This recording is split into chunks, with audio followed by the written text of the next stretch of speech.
வணக்கம். நம்ம ஷாப்பில் பார்த்தீங்கன்னா ஒரு வீடியோ ரெக்கார்டிங் ஃபுட்டேஜ் கேமரா ஒன்று வந்துருக்குது. இது வந்து நம்ம இப்போ ரெடி பண்ணுறோம் பார்த்தீங்கன்னா, இந்த ஈகோவுக்கு தான் வந்து ஃபிட்டிங் பண்ணுது.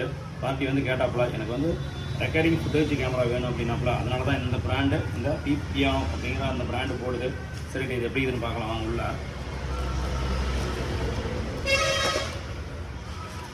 ஃபஸ்ட்டு பேக்கில் பார்த்தீங்கன்னா பேக்கு வந்து கேமரா கொடுத்துட்றான், ஏஹெச்டி கேமரா கொடுத்துட்றான். நல்லா இருக்கும், நல்லா யூனிக்காக பேக்கில் வந்து இருக்கிற இடம் தெரியாத மாதிரி வச்சுக்கலாம் ஏஹெச்டி கேமரா.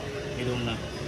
ரெண்டாவது, வண்டி எந்த லென்த்தாக இருந்தாலும் சரி, சின்ன வண்டியாகட்டும் பெரிய வண்டியாகட்டும், எவ்வளோ இனோவாக இருந்தாலும் சரி, ஃபார்ச்சுனர் இருந்தால் எண்டவராக இருந்தாலும் சரி, எல்லா வண்டிக்கும் போட்டுக்கிற மாதிரி ஒயர் நல்லா லென்த்தாக கொடுத்துருக்கான். அது ஒன்று. ரெண்டாவது, இது வந்து பார்த்திங்கன்னா அழகு போல் வந்து நம்ம மொபைல் சார்ஜர் போடுறோம் பார்த்தீங்களா, அந்த சிகரெட் லைட்டு சார்ஜரில் சொருகிற டைப்லேயே கொடுத்துருக்காங்க. நம்ம வேணும்னா உள்ளே அட்டாச் பண்ணிக்கலாம், வேணாலும் ரிமூவ் பண்ணிக்கலாம். அதுக்கு அந்த மாதிரி